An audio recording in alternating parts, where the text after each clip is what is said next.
She said she was trained to fight, then hid behind the human. During Battle *, Captain Jake Morrison adjusted his tactical vest one final time before stepping into the briefing room aboard the UES Horizon. The overhead lights hummed softly, casting long shadows across the metal walls. His boots echoed against the polished floor as he made his way to the center of the room, where a holographic display awaited activation. Captain Morrison reporting for assignment, he announced to the empty room. Knowing the A, I would relay his presence to command. The hologram flickered to life, revealing the stern face of General Patricia Hayes. Her gray hair was pulled back in a regulation bun, and her weathered features spoke of decades spent in military service. Captain, we have a delicate situation that requires your particular expertise. Jake raised an eyebrow. His particular expertise usually involved impossible missions and diplomatic nightmares. What's the assignment, General? You're being assigned a protection detail for Ambassador Zira Veltar of the Nixari Republic. She's crucial to the upcoming peace negotiations between the Galactic Alliance and the Hegemony forces. The hologram shifted, displaying an image of a tall, elegant alien with pale blue skin and intricate silver markings that seemed to shift and flow like liquid mercury. Her eyes were large and violet, set in a face that managed to be both alien and strikingly beautiful. Four arms moved gracefully as she gestured during what appeared to be a diplomatic speech. The Nixari are known for their military prowess, General Hayes continued. Ambassador Veltar herself is supposedly trained in 17 different forms of combat. According to her file, she's considered one of their finest warriors. Jake studied the image carefully. Despite her warrior reputation, something about the ambassador's posture seemed almost fragile, though he couldn't quite put his finger on what. What's the threat level? High. The hegemony has been targeting key diplomatic figures to prevent these negotiations. 3 ambassadors have already been eliminated in the past month. The Nixari specifically requested human protection, claiming they trust our unconventional methods. When do I meet her? She's waiting in Docking Bay 7. Captain Morrison, I need to stress the importance of this mission. If these negotiations fail, we're looking at a galaxy-wide conflict that could last decades. Jake nodded grimly. Understood, General. I won't let you down. The hologram flickered off, leaving Jake alone with his thoughts. He made his way through the ship's corridors, passing crew members who nodded respectfully as he passed. The UES Horizon was a diplomatic vessel, but it carried enough firepower to level a small moon if necessary. Docking Bay 7 was a controlled chaos of activity. Maintenance crews worked on various shuttles, while security personnel maintained watchful positions. In the center of it all stood Ambassador Zara Veltar, and Jake had to admit she was even more impressive in person. She stood nearly 7 feet tall, her 4 arms moving in precise, measured gestures as she spoke with what appeared to be her security detail. Her voice carried a musical quality that was both alien and oddly soothing. When she noticed Jake's approach, her violet eyes fixed on him with an intensity that made him feel like he was being evaluated. You must be Captain Morrison, she said, her accent adding an exotic lilt to her words. I am Ambassador Veltar. I trust you have been briefed on the importance of our mission? Jake extended his hand, noting how her lower right arm reached out to shake it, while her other 3 remained poised in what he assumed were defensive positions. Yes, Ambassador, I understand the stakes. Good. I should inform you that, while I appreciate the gesture, I am more than capable of defending myself. I have been trained in combat since I was a child. This protection detail is merely a formality to satisfy certain political requirements. Jake studied her carefully. Despite her words, he noticed how her eyes constantly scanned the docking bay, how her shoulders held a tension that spoke of someone who had never truly felt safe. Of course, Ambassador. I'm just here to handle any bureaucratic complications that might arise. A slight smile crossed her features. I suspect you are more than a simple bureaucrat, Captain Morrison, but I appreciate your diplomacy. As they prepared to board the diplomatic shuttle that would take them to the neutral station where negotiations would be held, Jake couldn't shake the feeling that there was more to Ambassador Veltar than met the eye. Her confident exterior seemed like carefully constructed armor, and he wondered what lay beneath.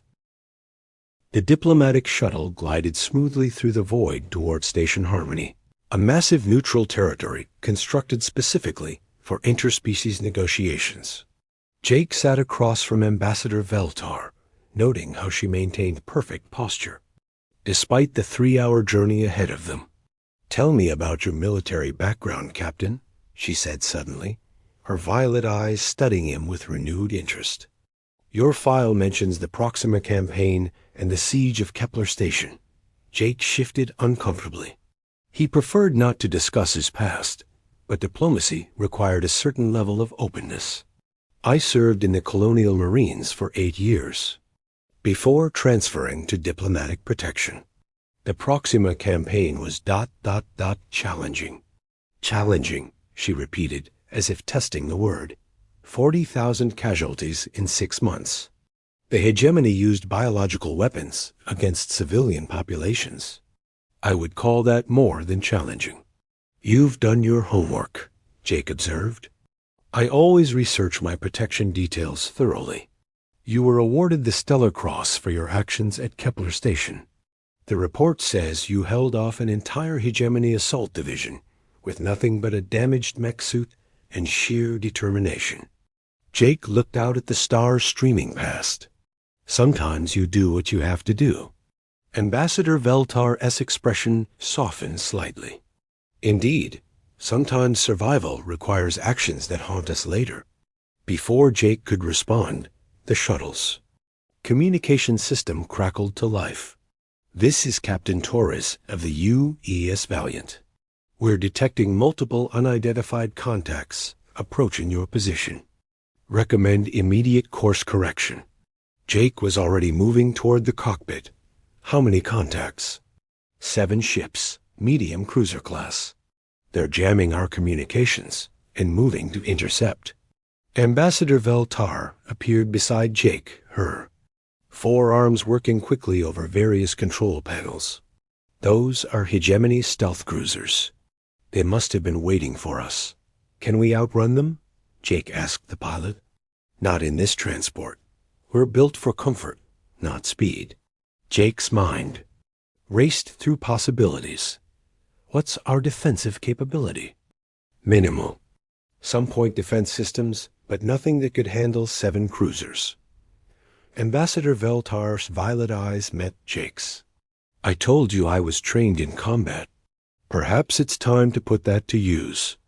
Ambassador, my job is to keep you safe, not put you in danger. Captain Morrison, if we're captured, the negotiations will never happen. Millions will die in the war that follows." Jake couldn't argue with that logic. "What did you have in mind?" "The Nexari developed a new form of combat coordination. If you're willing to trust me, I can guide your defensive systems while you handle tactical decisions." Before Jake could respond, the shuttle shuddered as enemy fire bracketed their position. Red warning lights bathed the cabin in an ominous glow. "They're trying to disable us, not destroy us," Jake realized. "They want to take us alive. Then we don't give them the chance," Ambassador Veltar said firmly. Her 4 arms moved in complex patterns across the control interfaces, bringing up tactical displays that Jake had never seen before. "I'm linking our systems. You handle the weapons. I'll manage navigation and shields." Jake found himself working in perfect harmony with the ambassador. Her movements were fluid and precise, compensating for his attacks with defensive maneuvers that seemed almost precognitive. When he fired the shuttle's limited weapons, she positioned them to maximize damage. When enemy fire threatened to overwhelm, Their shields, she redirected power with split-second timing. "How are you doing this?" Jake asked as they successfully evaded another volley. Nexari neural interfaces allow for enhanced coordination. I'm reading your biopatterns and anticipating your tactical decisions. That's incredible. It's also highly classified, she said, with what might have been a smile. You're the first human to experience our combat coordination protocols. Despite their improved performance, Jake knew they were still outgunned. We need to reach Station Harmony. Their defense grid should keep us safe. Agreed. But we need to survive the next 5 minutes first. The enemy cruisers had formed a tightening net around their position. Jake could see that conventional tactics wouldn't work. Ambassador, I need you to trust me. I'm going to do something that might seem insane. I'm listening. I'm going to fly directly at the lead cruiser. At the last second, I need you to drop our shields and redirect all power to engines. Ambassador Veltar's eyes widened. That's suicide. Not if you trust me. Can you do it? She hesitated for only a moment. I'll follow your lead, Captain. Jake aimed the shuttle directly at the massive hegemony cruiser. Warning alarm screamed as they approached collision velocity. At the last possible second, he shouted, "Now!" Ambassador Veltar's hands flew over the controls, dropping shields and channeling power to the engines. The shuttle shot forward with incredible speed, slipping beneath the cruiser's firing arc and using its bulk to shield them from the other ships. Brilliant, Ambassador Veltar breathed. You used their own formation against them. It's not over. Yet, Jake warned, but he could see Station Harmony's defense grid activating ahead of them. Brilliant beams of energy lanced out, forcing the hegemony ships to break off their pursuit dot. As they docked safely at Station Harmony, Jake turned to Ambassador Veltar. That was incredible coordination. I've never experienced anything like it. Nor have I, she admitted. Human intuition combined with Nexari precision. Perhaps our species have more in common than we realized. Station Harmony was a marvel of engineering, a massive rotating habitat that housed representatives from dozens of species. Jake and Ambassador Veltar made their way through the central hub, surrounded by the constant hum of translation devices and the soft glow of bioluminescent plants from various worlds. The Nexari delegation quarters are in Section C, Ambassador Veltar explained as they walked. I'll need some time to prepare for tomorrow's negotiations. Jake nodded, but his attention was focused on their surroundings. Something felt wrong. The security personnel were too alert, too focused on their group specifically. Ambassador, we may have a problem. What kind of problem? The kind that suggests someone here knew exactly when we'd arrive. Ambassador Veltar's violet eyes followed Jake's gaze to a group of station security officers who were positioning themselves strategically around the main corridor. You think we have a spy on the station? I think we have bigger problems than that. Before Jake could elaborate, the lights in the corridor flickered and died. Emergency lighting kicked in, bathing everything in a red glow. In the distance, Jake could hear the sound of weapon fire and shouting. The station's under attack. Ambassador Veltar, her forearms instinctively moving to defensive positions. No, Jake corrected grimly. The station's been compromised. This is an inside job. Armored figures emerged from the shadows, their weapons trained on Jake and the ambassador. These weren't hegemony forces, but rather members of the Obsidian Syndicate, a mercenary organization known for taking the highest bidder. Ambassador Veltar, one of the figures called out, his voice distorted by a vocal modifier. You're coming with us. Like hell she is, Jake replied, drawing his sidearm. Captain Morrison, the figure continued, you're outnumbered 12-1. Be reasonable. Jake glanced at Ambassador Veltar, expecting to see her preparing for combat. Instead, he was shocked to see her backing away, her violet eyes wide with fear. "Ambassador? I can't," she whispered, her usual confident demeanor completely shattered. "What do you mean you can't? You said you were trained in 17 forms of combat." "I lied," she admitted, her voice barely audible. "I'm not a warrior. I'm a scholar." The Nexari Council thought a diplomat would be more effective if she appeared to be a threat. Jake stared at her in disbelief. "You're telling me you have no combat training?" "I know the theory, but I've never actually fought anyone. I've never even held a weapon." The mercenaries began advancing, confident in their overwhelming numbers. Jake's mind raced through possibilities. 12 armed professionals against 1 human and a terrified diplomat. The odds were impossible. "Ambassador, I need you to listen to me very carefully," Jake said, his voice calm despite the circumstances. "Remember what we did on the shuttle? The coordination protocol? That was different. I was just managing systems, not fighting. It's the same principle. I need you to trust me completely. Can you do that?" Ambassador Veltar looked into his eyes, and Jake saw something shift in her expression. "Yes, then stay behind me and do exactly what I tell you." The first mercenary made his move, expecting easy prey. Jake moved with the fluid precision of someone who had survived countless battles. His first shot took down the attacker before he could raise his weapon. The second fell a moment later. "Move left now," Jake shouted, and Ambassador Veltar obeyed. Without question, her forearms wrapping around his waist as she pressed herself against his back. Jake could feel her trembling, but she moved when he told her to move, ducked when he told her to duck. It was like having a second shadow, one that anticipated his every movement. "You're doing great," he encouraged as they took cover behind a structural support beam. "Just stay with me." "I'm scared," she whispered. "Good. Fear keeps you alive. But don't let it control you." 3 more mercenaries rounded the corner, firing wildly. Jake's return fire was precise and deadly. Ambassador Veltar's enhanced reflexes allowed her to guide him away from incoming shots he couldn't see.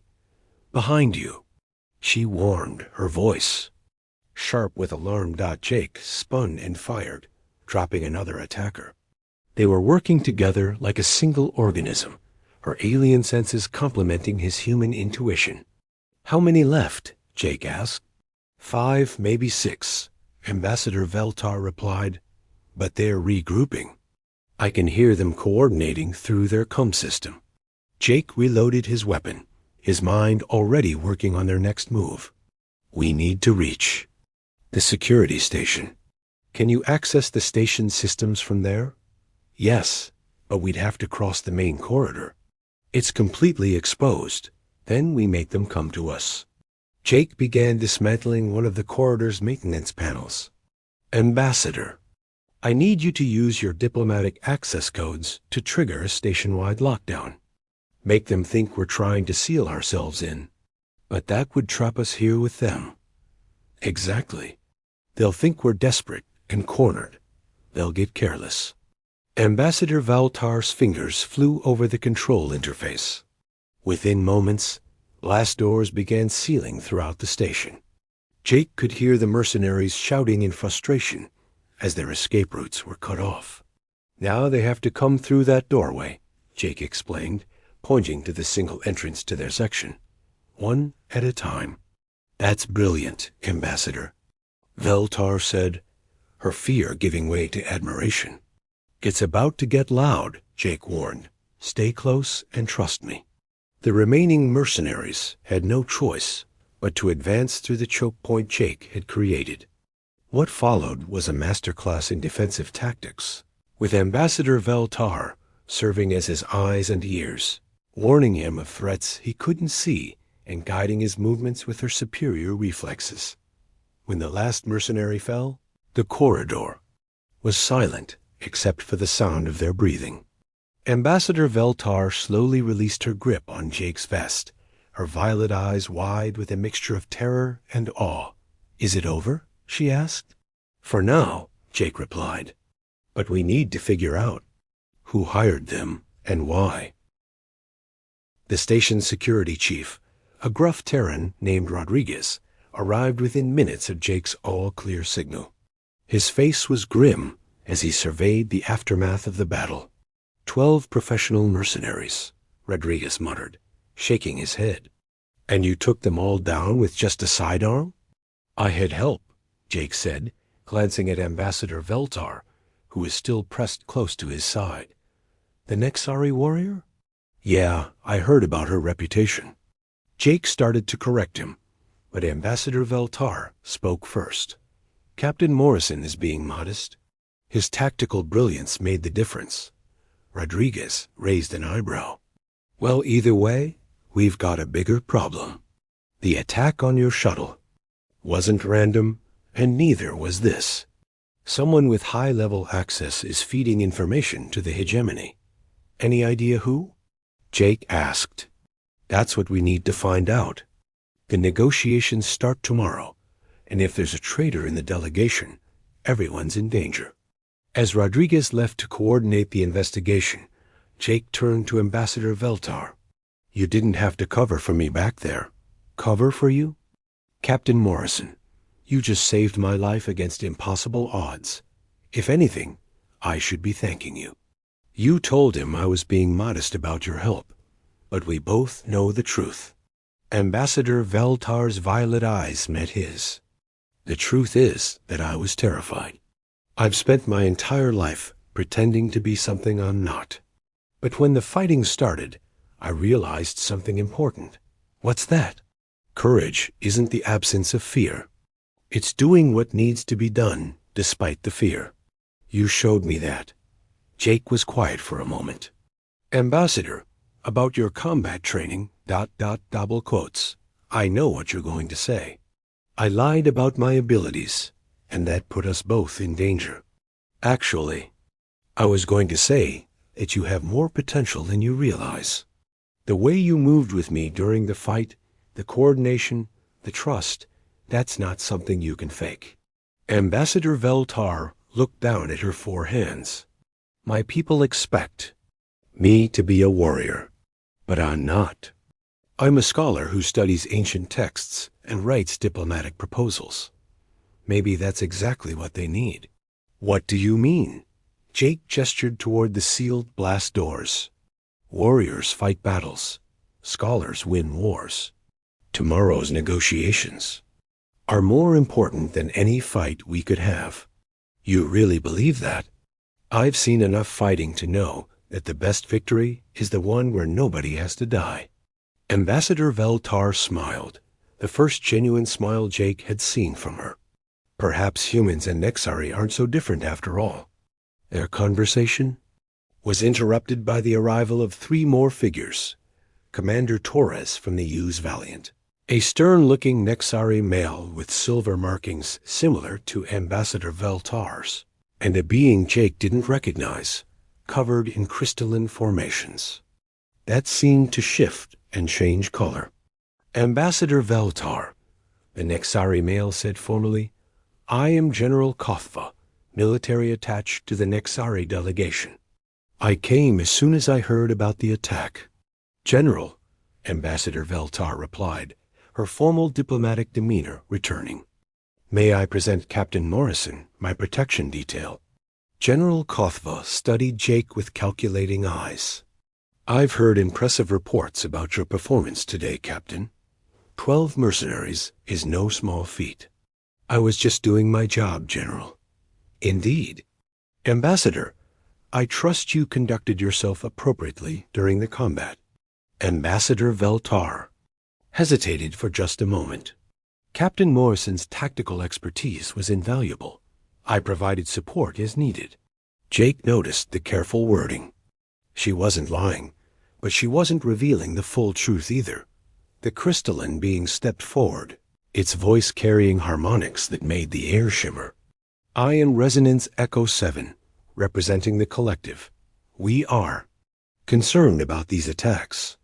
If the negotiations fail, the war will consume 17 systems. That's why we're here, Commander Torres said grimly. To make sure that doesn't happen. General Kothva turned to Ambassador Veltar. The Nexari High Council has decided to increase security protocols. You will be confined to your quarters until the negotiations begin. General, I don't think that's necessary, Jake interjected. Ambassador Veltar has shown she can handle herself. With respect, Captain Morrison, this is a Nexari matter. The ambassador's safety is paramount.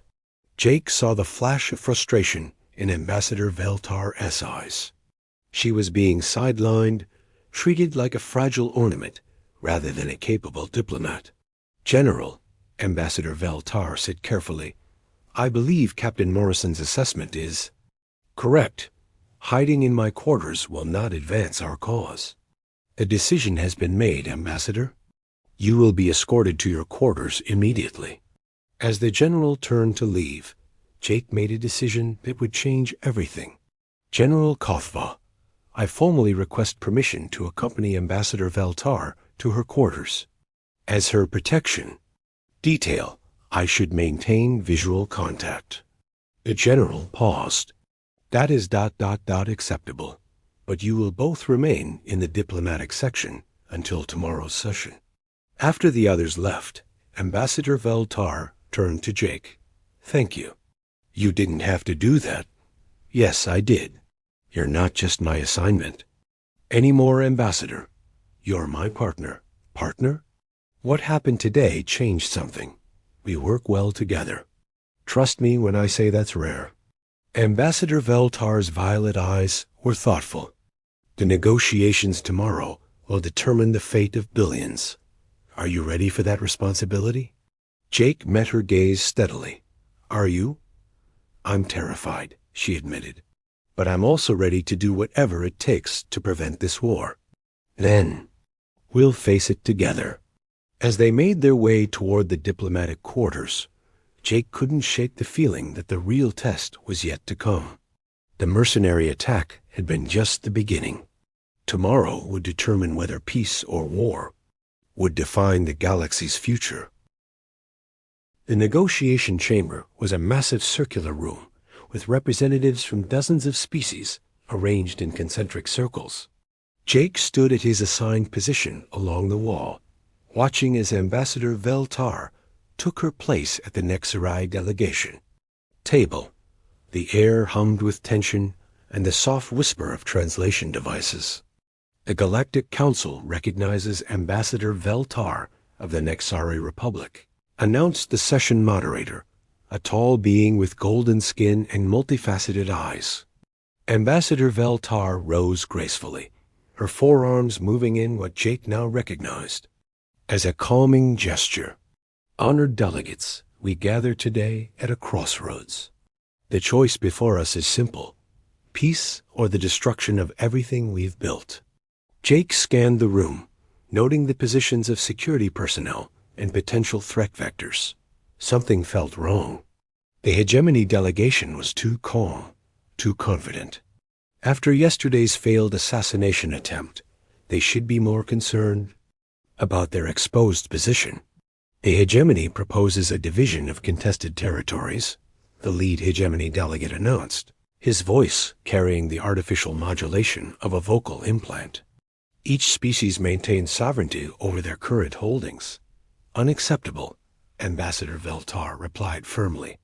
That would leave 17 systems under hegemony control, including populations that have explicitly requested alliance protection. Jake noticed movement in the upper galleries. Security personnel were shifting positions, but not in response to any threat he could identify. His combat instincts screamed danger. Ambassador, he whispered into his community, something's not right. I know, she replied softly. The hegemony delegation is stalling. They're waiting for something. The debate continued for 2 hours, with various delegates presenting proposals and counterproposals. Jake watched as Ambassador Veltar skillfully dismantled each hegemony argument, her scholarly background allowing her to cite historical precedents and legal frameworks that left their representatives scrambling. The Nexari delegate speaks eloquently of peace, the hegemony leader said finally, but actions speak louder than words. We have intelligence that suggests the Alliance is planning a preemptive strike. That's a lie, Ambassador Veltar said sharply. We have no such plans. Perhaps the ambassador is not privy to all military decisions? Jake saw the trap immediately. They were trying to undermine her credibility by suggesting she wasn't trusted with important information. But Ambassador Veltar's response surprised. Everyone, you're absolutely right, she said calmly. I'm not a military strategist. I'm a scholar. I study languages and cultures and the history of our species. And that history tells me that every war begins with someone claiming they had no choice. Then you admit the Alliance is planning military action. I admit that fear makes us all capable of terrible decisions. But I also know that courage can overcome fear. The question is, are we brave enough to choose peace? The chamber fell silent. Jake could feel the weight of the moment, the realization that billions of lives hung in the balance of this conversation. That's when the lights went out. Emergency lighting flickered on, casting the chamber in an eerie red glow. Jake was all ready, moving, his training taking over as he analyzed the situation. The power failure was too convenient, too perfectly timed. Security breach in the main chamber, came a voice over the comm system. All delegates remain in your seats. Jake reached. Ambassador Veltar, just as armed figures emerged from hidden positions throughout the chamber. Not hegemony forces, but the same type of mercenaries they'd faced yesterday. This is impossible, Ambassador Veltar whispered. Security was supposed to be impenetrable. Unless security is compromised, Jake replied grimly. Stay close to? The lead mercenary stepped forward, his weapon trained on the assembled delegates. Ladies, gentlemen, and other beings, you are now hostages of the Obsidian Syndicate. The negotiations are over. This is outrageous, shouted one of the Alliance delegates. You cannot simply ... The mercenary's weapon discharged, and the delegate crumpled to the floor. The chamber erupted in screams and chaos. Anyone else want to question our authority? The mercenary asked calmly. Jake counted at least 20 armed attackers positioned throughout the chamber. Impossible odds, but he'd faced worse. The problem was protecting Ambassador Veltar while neutralizing the threat. Captain, she whispered, there are too many of them. I know, but they made one mistake. What's that? They assumed I was just a bodyguard. Jake activated his emergency beacon, sending a coded signal to the U's Valiant. Then he did something that shocked everyone in the chamber, including Ambassador Veltar. I challenge the authority of the Obsidian Syndicate to hold these delegates hostage, he announced, his voice carrying across the silent chamber. The lead mercenary laughed. You challenge us? One human against 20 professionals? Not just one human, Jake replied. One human and one very determined Nexari diplomat. Ambassador Veltar stared at him in shock. Captain, what are you doing? Trusting you, he said simply. Remember what we learned yesterday. Courage isn't the absence of fear. I can't fight them. I'm not a warrior. You're right. You're something better. You're a diplomat. And right now, these delegates need someone to give them hope. Ambassador Veltar looked around the chamber at the terrified faces of representatives from dozens of worlds. Jake saw the moment when her fear transformed into determination. Honored delegates, she said, her voice carrying clearly through. The chamber. We came here to choose between peace and war. These mercenaries want to make that choice for us. I say we show them what unity looks like. Ambassador, the lead mercenary warned, sit down and be quiet.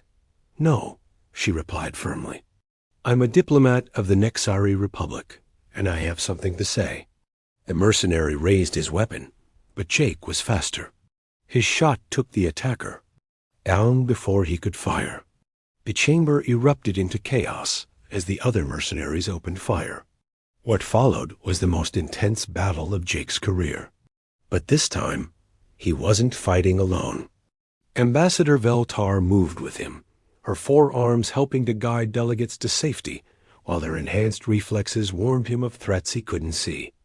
Behind the Alliance delegation, she shouted, and Jake spun to neutralize two attackers who had flanked their position. More coming from the upper gallery. She warned, and Jake's return fire scattered the assault before it could develop.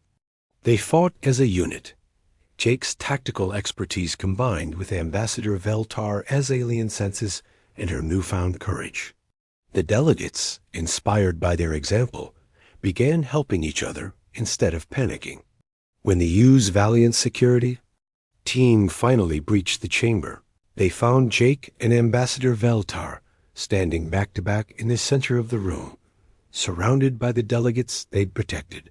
"Status report," Commander Torres demanded as he entered with his team.